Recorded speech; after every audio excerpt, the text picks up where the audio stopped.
Good morning. This is part 2 of the video I do about your darkness, about your hell. In the first part, I spoke about surrender and how surrender magically carries you through that time, through that phase where you do not know how to deal with, where you do not know what to do, where you feel totally lost, incapable, desperate and alone. And I talked about how Jesus dealt with these times in his life, with these situations in his life. And when I was at the end of the first video, I realized that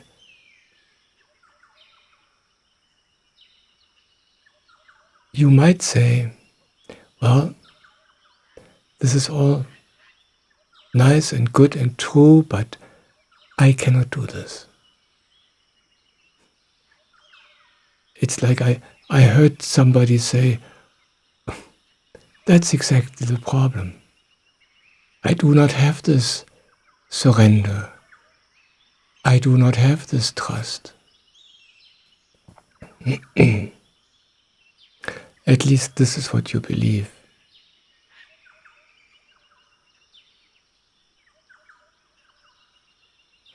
So the question is, how can we learn this? How can we acquire this ability to surrender, to let us be carried?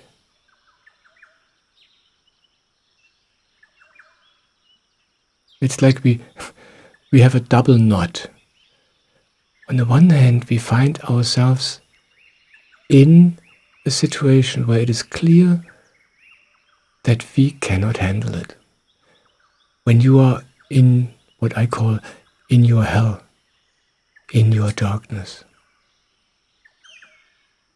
But at the same time, we feel incapable of letting go, of allowing ourselves to be like a child, to be carried. We hold on to this very old and very strong belief in us that I have to do it. And yet we can't. So how can we get out of this? How can we learn this childlike attitude? How can we learn surrender? That's what Jesus showed us.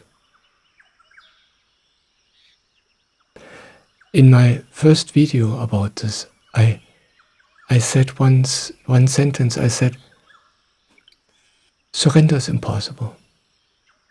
You can't do it. And you can't learn it. And this is true.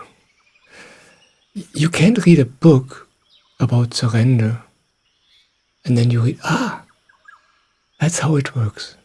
Okay, I'll try this. Step 1, step 2, step 3, and I'm there. It doesn't work. There's no such book, and even if it would be there, it wouldn't help.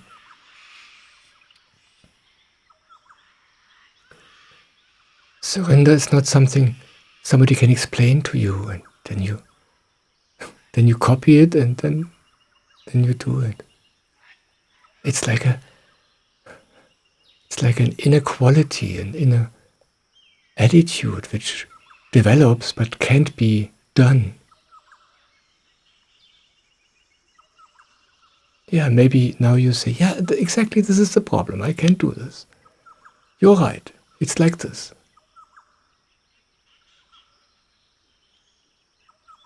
And this is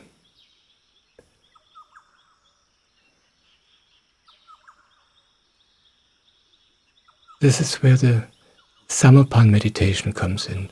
This meditation from Swamiji I'm talking about so often. Jesus talked about it too, but in different words. He used different words for the same thing. He said, pray. Pray and then you will learn it. But for us civilized people, modern people, and the people around Jesus 2000 years ago were also already modern, intellectual, mindy.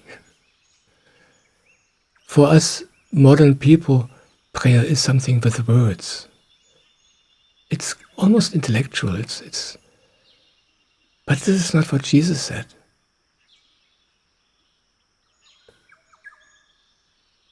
I talked about the Our Father prayer which Jesus showed us. And it's a prayer of surrender.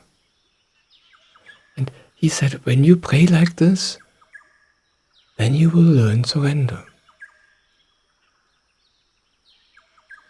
He didn't say, you need to be able to surrender and then you can pray like this. This is how we understand everything. But this is not what he meant. And the Samarpan meditation, this very simple, but in a way very magical meditation from Swamiji, it's the same thing. It just makes it so much simpler for us to learn surrender. Samarpan meditation means the meditation of surrender.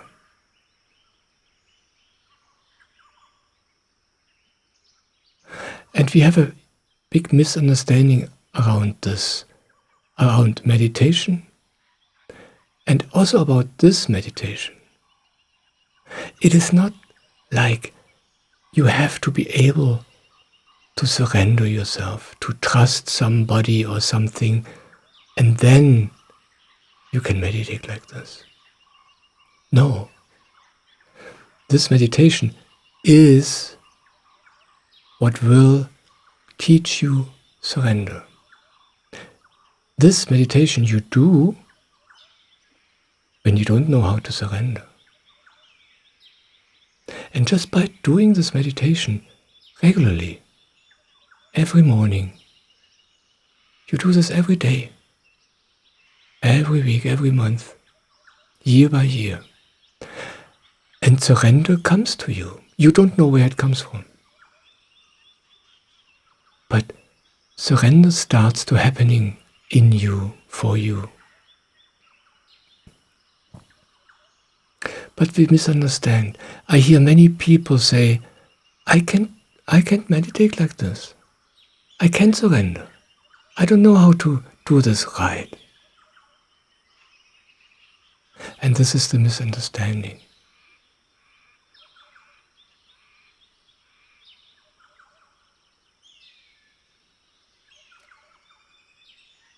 You don't have to be capable at all to meditate like this. Quite the contrary. The only thing we need to do is forget everything we think we should do, everything we think we should be, everything we think we should achieve and acquire. And just be the way we are, as incapable as we feel, as wrong and as impossible as we believe we are.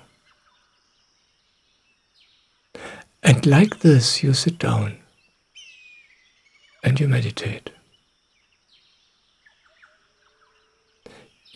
You don't have to be able to meditate. You don't have to be able to surrender yourself and to trust.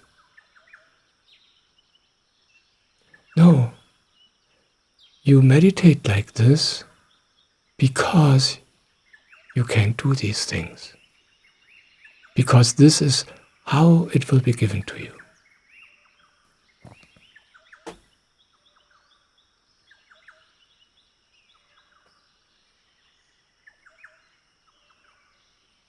You can't learn it, you can't do it. It has to happen by itself, and this is how it happens. With this meditation. And that's why for me it's like almost magical. Yeah, because you don't know where it comes from. Yet it comes. Slowly. Over time. There's another misunderstanding about this meditation, and this is that it is about having a certain experience while meditating. Some people wait for some grand feeling or vision or whatever. I don't know what people believe, but this is the impression I get sometimes when people talk about it to me. And then they don't have this experience what they think should happen during or at the end of the meditation. And then they say, well, you see, this is proof it doesn't work for me. It just doesn't work.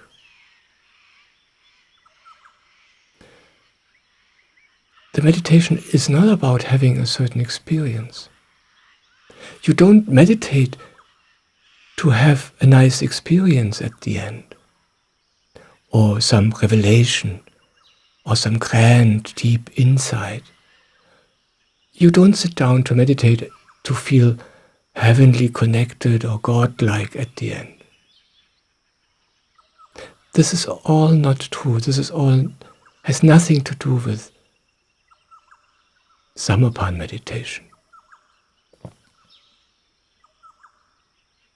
You just sit down and meditate. Because you know that over time, over the weeks and the months and the years, this will give you surrender. And when surrender happens, everything else in your life is taken care of. But you can't do surrender. But it will come to you through this meditation. And this is why it's called Samarpan meditation, the meditation of surrender.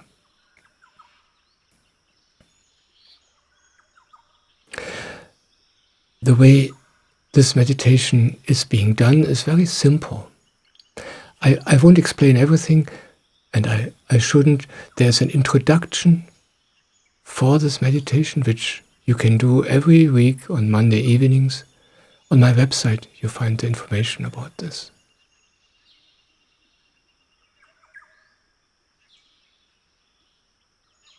But in short, you sit down and you give your attention to this point of your head, the highest point of your head, that point which is called the crown chakra. Here. And you sit there with closed eyes and you direct your attention to this point, to the crown chakra. And that's all you do. You just stay there with your attention. You're not waiting for anything. You're not expecting anything. You don't want anything. The only thing you do is direct your attention to this point of your body. And pretty soon you will notice that this is impossible. It sounds so simple, but it's impossible because as soon as you do this, after a few seconds or a few breaths, you will notice that, oh, I'm thinking. You didn't even notice how it happened, but suddenly you notice, oh, I'm thinking about later in the day when I have to work, or you think about how stupid you are that you can't meditate, or whatever, some thoughts. And then you let go of the thoughts and you return with your attention to this point.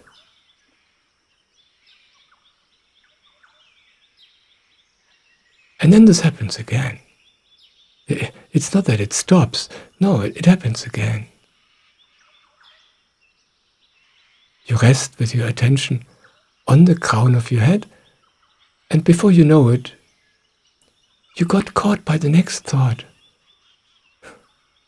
And suddenly you notice, oh, I am thought. I am in thoughts. My attention is not where I just put it. It wandered off to somewhere completely different, and you didn't even notice. This is how it is for me. And I tell you this because many people think they do something wrong when this happens. No, it is like this. And it's not that you do something wrong meditating when this happens. It is the opposite. We meditate because it is like this. Because we don't know how to do this. Yeah, keeping our attention at this one point. We don't know how to do this. We have to practice this. So there's nothing wrong. And then when I meditate, as the minutes pass, very, very slowly, this process of being pulled away by the thoughts gets a little bit less frequent. And after 15 or 20 minutes, or usually for me it takes half an hour because I'm very slow with this, then I notice that something in me gets a little bit quieter. And then I get the feeling that I can rest here for a little bit longer. But again and again, the thoughts pull and pull and pull. And it's interesting to experience this. Yeah.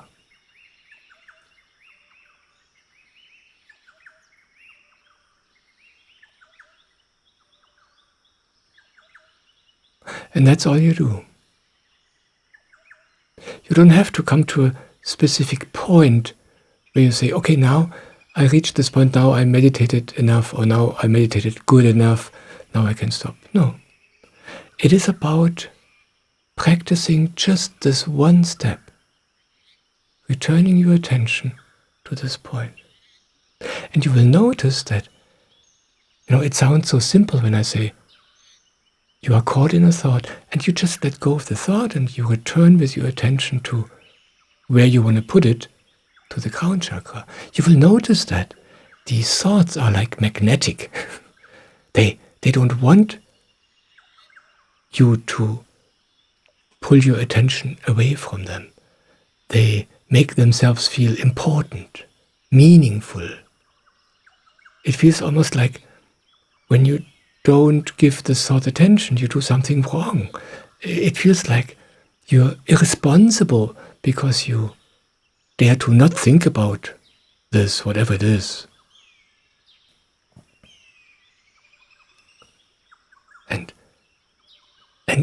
there are many thoughts, like when you want to let go of the thought, it is really like an act of surrender. You feel like, oh, this is important. I need to remember this. I need to know this. I shouldn't forget this.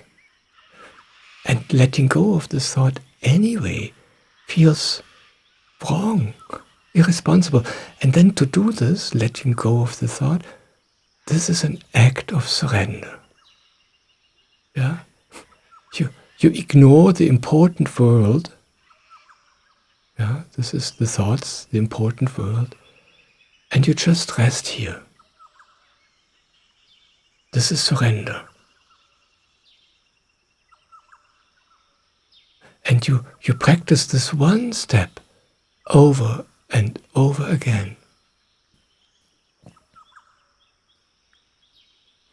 It is, for me, like this meditation is a magical, safe ground, a safe practice place where I can start to practice surrender. This is what I don't know how it works. This is what I can't do. There I can practice it.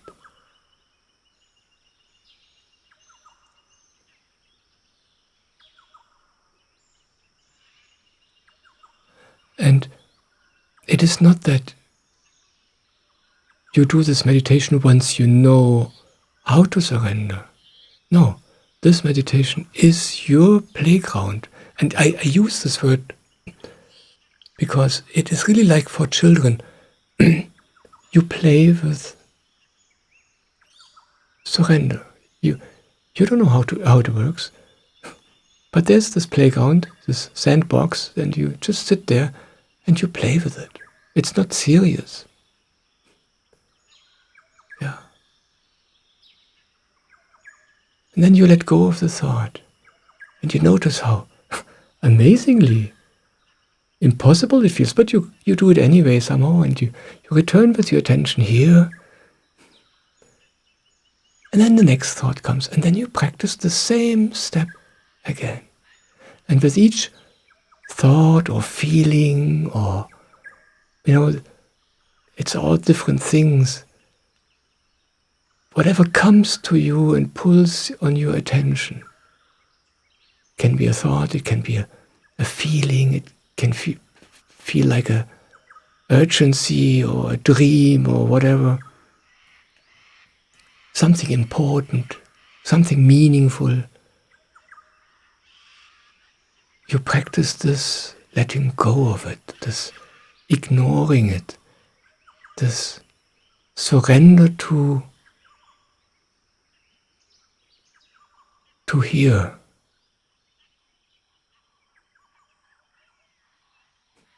And this feels totally wrong, it feels like, as I said, it feels irresponsible. I can't do this.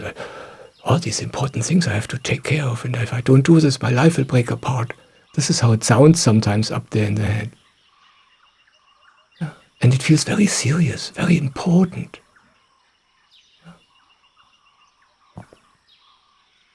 But anyway, for this half an hour of this meditation, you give yourself this space, this playground where it is allowed to ignore all this very important stuff.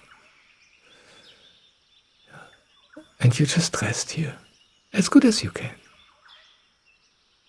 And this ability to let these thoughts go and to surrender grows over time. But it is not something which happens in one meditation. And it is helpful to know this, because otherwise you will be at the end of your half an hour in the morning and you will think, well, but I didn't learn anything today. It is not about this. You just sit down for half an hour to play with this. And you don't know what comes out of it. There is something coming out of it. But it's not something you can feel or see immediately. It is something which grows in you and develops in you over time, over the weeks, over the months, over the years, more and more. But it happens so slowly, so gradually, subtly, that you don't notice it. It's easy to think, well, I meditate now since 2 weeks and nothing happens. There is things happening, but you don't connect them to the meditation. There is a change in attitude in you happening. And if you look very closely, you will know that there are new things or different things happening in your life. And you may not even connect it to the meditation, because the effect is indirect. The meditation, it's like the meditation works on your very fundament of the fundament of your being, without you noticing. But over time it becomes very, very clear that something new enters your life. Something is changing in a fundamental way. And this is coming into you, to you through this meditation. But the important thing for you to know is, you don't do this meditation because you are able to do it. You do it because you are unable. This is the learning tool.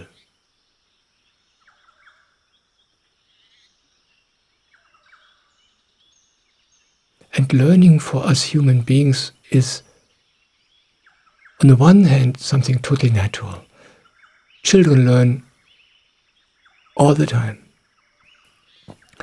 But then we teach the children that learning is something difficult and dangerous. We put them in school.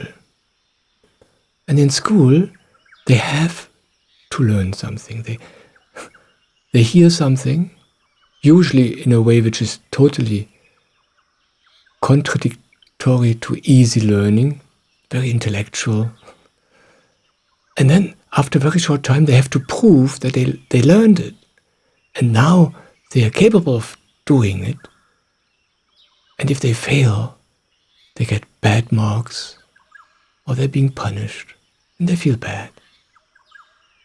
And the most natural thing for human beings, which is learning, becomes something which for some people is like a trauma, like a drama, like a huge nightmare.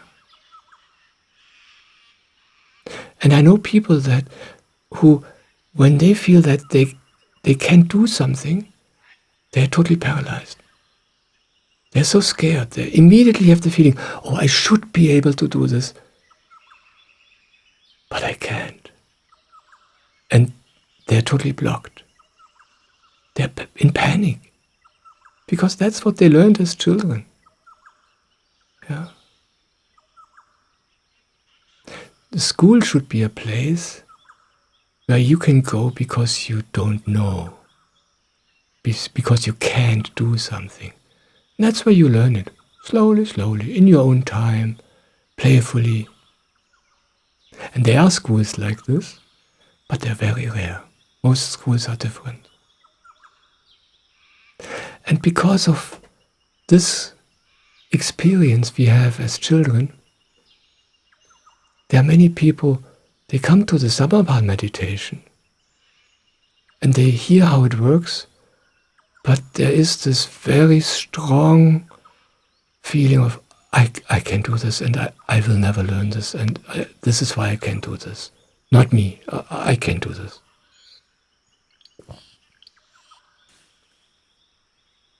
Now this meditation is different than the school you know. Here the task is the opposite. The task is not to be capable and to be able to do it. Here the task is the opposite. The only thing you are required to do is to come to this meditation as you are.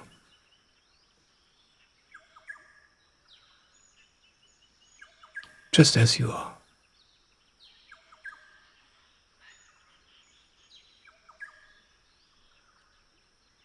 Swamiji says it explicitly. He said, do not try to be different.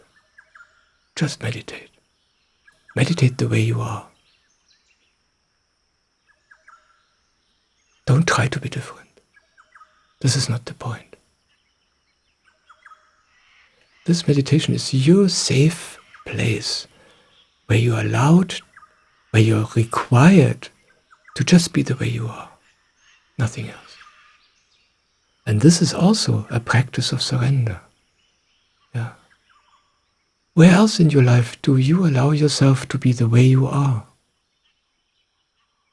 Also, this feels dangerous and wrong, but here you can do it. Surrender yourself just to the way you are. Here you are allowed. Here you can do it.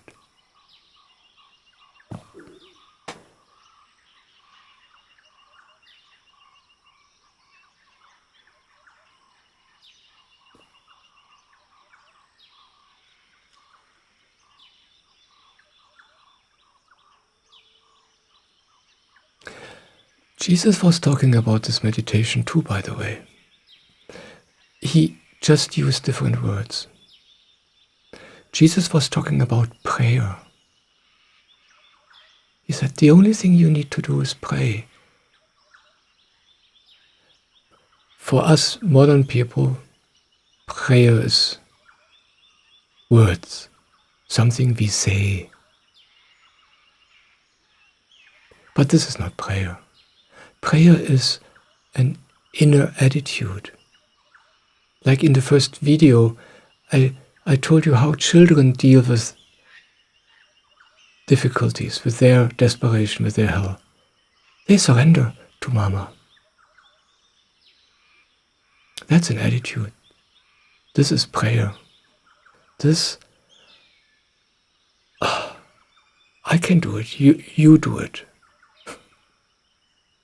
You do it. This is prayer.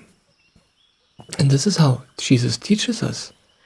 When I spoke about the Our Father, yeah, your will be done, he says. And he said, this is how you pray.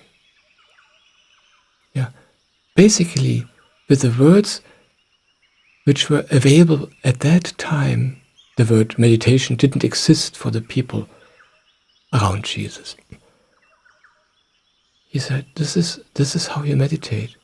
You just say, your will be done. He said, you just surrender. This is your prayer. This is your way of life. This is your inner attitude. And then when you pray like this, when you meditate like this, when you live like this, everything else will be taken care of. Jesus said at one point, put God first. Everything else will follow. What does he mean? Put God first means let God lead the way. Not your ideas, not your wishes, not your thoughts, not your convictions. No, God, life. You say, your will be done. This is surrender.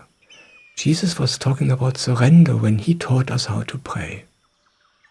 He used different words, but it's the same thing.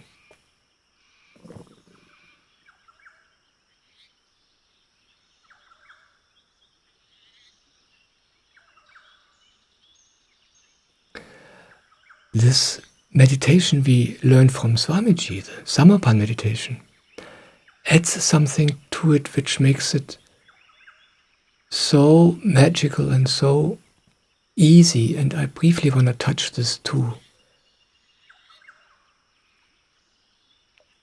It is very easy to make an intellectual exercise out of this praying, out of this surrendering. And for us human beings, it's very helpful when we know where we surrender to. That's why it's so, I think I talked about it in the first video, that's why it's so helpful to have a master or a guru like Jesus or Swamiji, because then you have an object for your surrender. Yeah. And Swamiji teaches us to put our attention here, to this spot, to the crown of your head. I told you that basically we could surrender to anything, even to a stone like the Hindus do. And it works. We learn surrender and our life does change. Everything happens. Just like Jesus said. But if you do this, if you make this spot up here the target of your attention and the place of your surrender, something very, very magical happens, at least for me.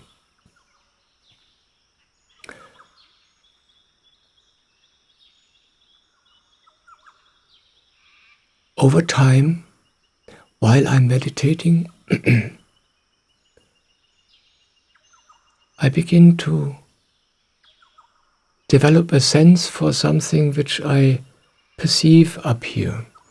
It is almost like this spot of my body is a gate, is a door, is an opening where there is something happening. There's something coming to me, something I don't know what it is, something I can't really grasp or understand or see, or it's just a very subtle sensation, subtle experience. And after I meditated for a while, I don't know, some month or some years, I forget these things.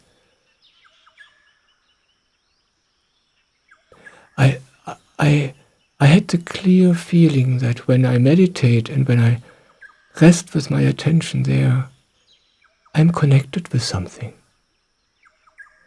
I'm connected with something which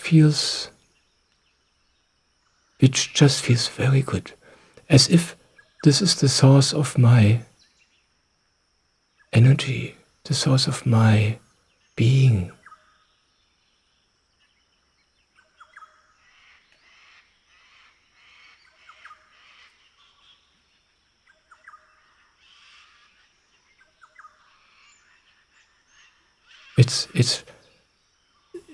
It's not something esoteric, it's something I experience. It becomes really tangible for me. And then it starts bleeding into my everyday life. It's not only doing meditation, but also during the day. Or when I fall asleep at night, I can feel this connection. And I notice, that's where something is coming from to me. And after a while, it feels like I'm connected to something vast, something ungraspable. You could call it God. Yeah, I get the feeling, wow, this must be what Jesus was talking about. I mean, this sounds really, really esoteric right now. It's a very subtle and yet very clear experience.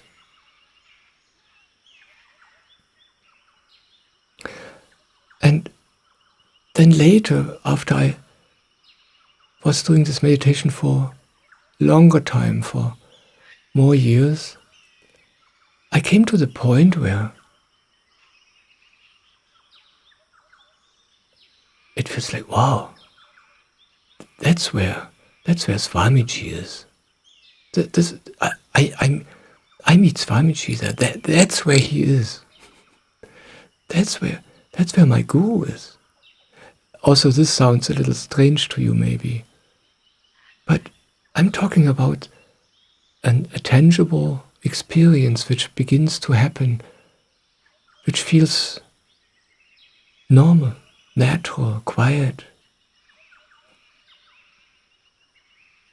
Swamiji always says, the guru is in the inside, not on the outside. And this is what he talks about.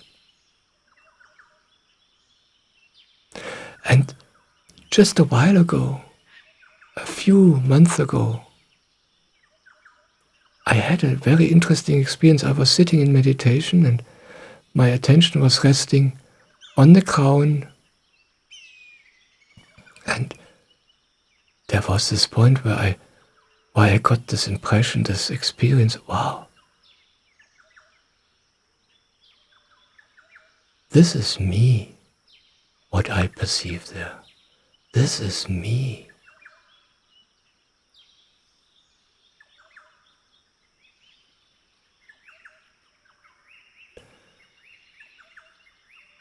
And for me, this combination of surrender, that what Jesus already told us to do, and the knowledge of the spot up here. For me, this combination is magical. And this is the magic of the Samarpan meditation. It just speeds this whole process, this whole learning up for me so much. I think Jesus knew about the spot too. You know, he used to say, the kingdom of heaven is at hand. Yeah? And I really get the impression that he must have known about this too. Yeah, it's at hand. You you can touch the door to heaven. Yeah.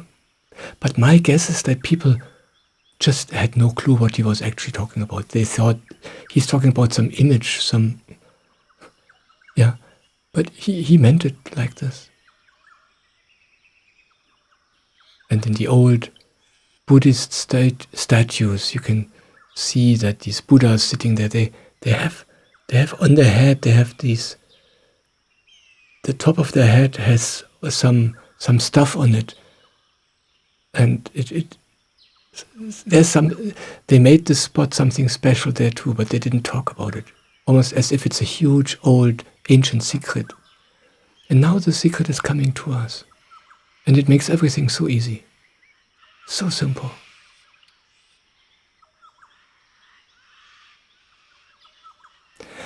And Jesus was talking about the process. I just described to you how this experience of meditation, what I experience about this connection which develops for me up here, how this changed over the years, how it first was some almost abstract, untangible whole, like a god, something vast but ungraspable. And how later it became more concrete, how I felt, oh wow, this is exactly how Swamiji feels like. This is my guru. This is the guru energy coming to me. It became more concrete, more personal, more direct. And then later it became so close, so tangible, so specific that it felt like, oh, this is me. As if something came closer and closer and closer to me, and the closer it came to me and the clearer I could experience it, the more I realized that in reality, this is me I'm meeting there. And Jesus talked about this. But of course he used words which we do not understand today. And the disciples of Jesus also didn't understand what he was talking about, because they didn't have the experience. They didn't have long time enough to meditate with him, to pray with him. They misunderstood everything about the way Jesus prayed. They didn't know what to do with this. So they didn't have the experience I have, and they couldn't understand Jesus' words. Jesus said, in the name of the Father, and the Son, and the Holy Spirit. And for me, he describes what happens when you pray like this. He said, all you have to do is be like the children. All you have to do is surrender. And this will happen. And this is what will happen. Yeah. First you will get a sense of God. This image we all have of something we can't explain. And then, after a while, God turns into the Son. He was talking about himself. God turns into the Guru, into the Buddha, into the Master. You realize, oh wow, that's where Jesus is. There he is. He's not outside. He's not this man. He's there. And then even later, the Holy Spirit. Ah, this is me. This is what I am in reality. This is what is my essence. The Holy Spirit. You meet yourself. Swamiji talks about the same things, and he says, you are soul. You're not this body. You're not your thoughts, your dreams, your hopes, your wishes, and your worries. You have nothing to do with all of this. You are a soul.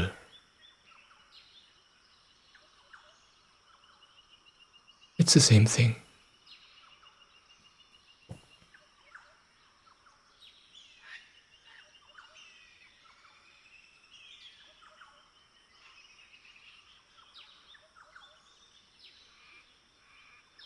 at some point, I don't remember where, but I heard Swamiji talk about the same cascade of things.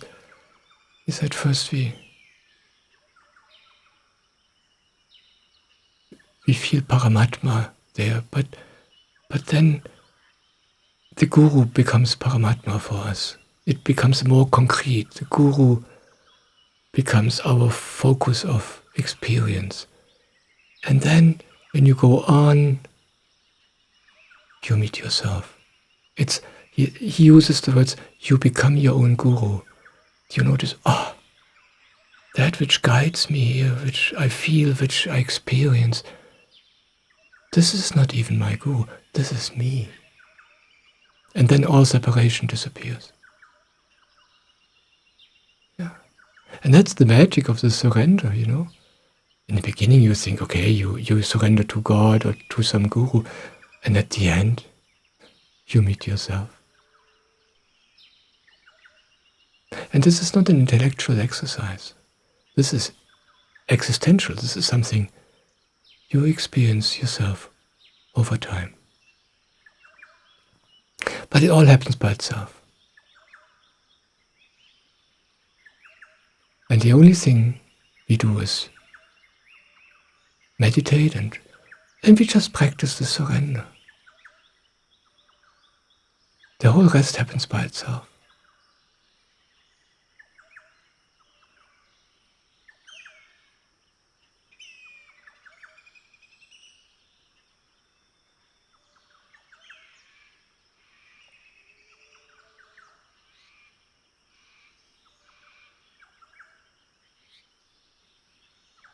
So, if you are in your hell, and if you feel totally incapable, this is for you. Because here, you don't have to do anything. You don't have to be able to do anything. This is how it comes to you. Slowly, slowly. And you might not even notice it,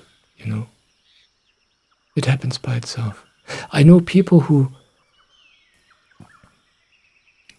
I hear them say since years, it doesn't work for me. They meditate since years. And they're sitting. For them, it doesn't work. But from the outside, you see how they become more and more and more beautiful. More and more quiet. More and more round as a human being. So beautiful. You might not even know yourself that something is happening. It takes a while until you notice, oh wow, how is this possible? That my life develops like this. I don't even know how this is possible.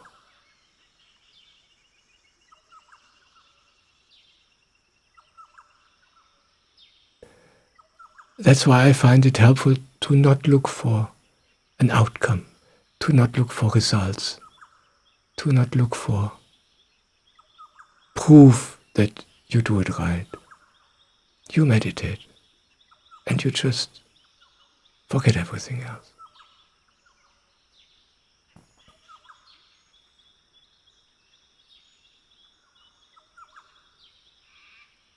There's one thing which can make it a little difficult for some people, and that is impatience.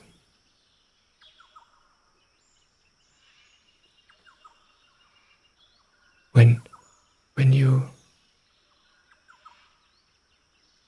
wait for a certain result, it's like in school, you sit down and you learn something, and at the end of the lesson or at the end of the term you have to prove that you achieved what you have to achieve. And that's how we think. This is our thinking. We look for results, but then when we don't see the results we expect, we say it doesn't work.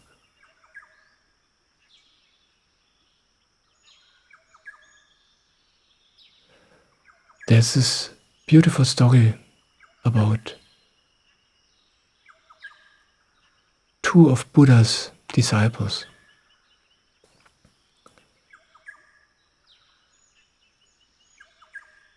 Did I talk about the story before in the first video? I forget these things.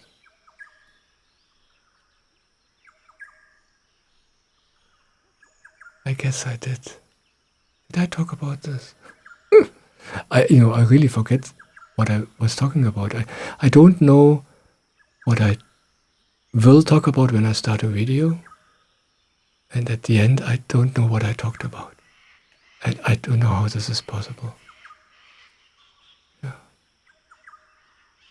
Well, maybe I duplicate myself now, but this story where this disciple comes to Buddha and asks him, how long is it until I reach liberation, until I reach heaven? And Buddha says, 3 more lives. And the disciple is totally disappointed. He's like,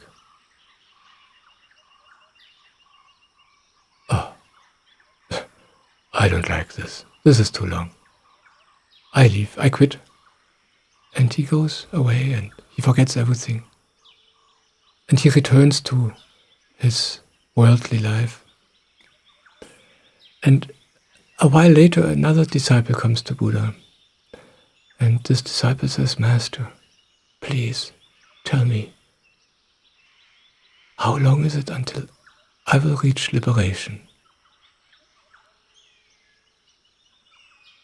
When will I reach to heaven?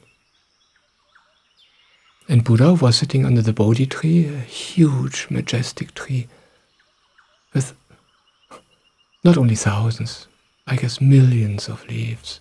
And Buddha said, look, for each leaf on this tree, 1 lifetime.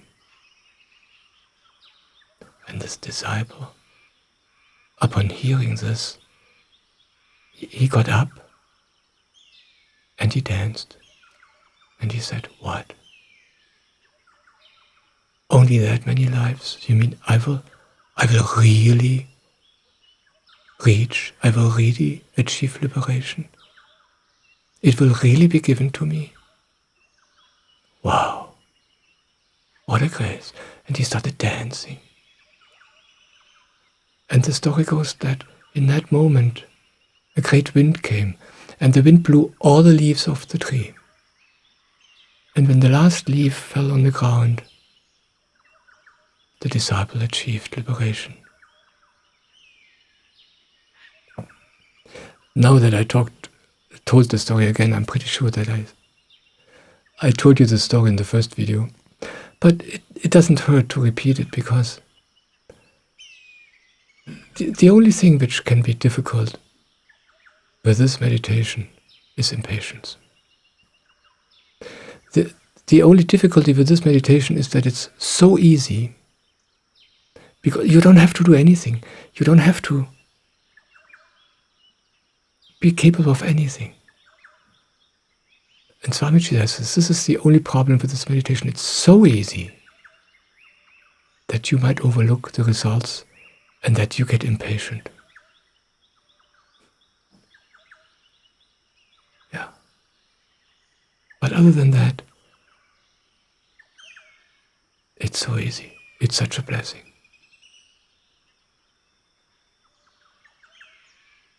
I think it's enough for today.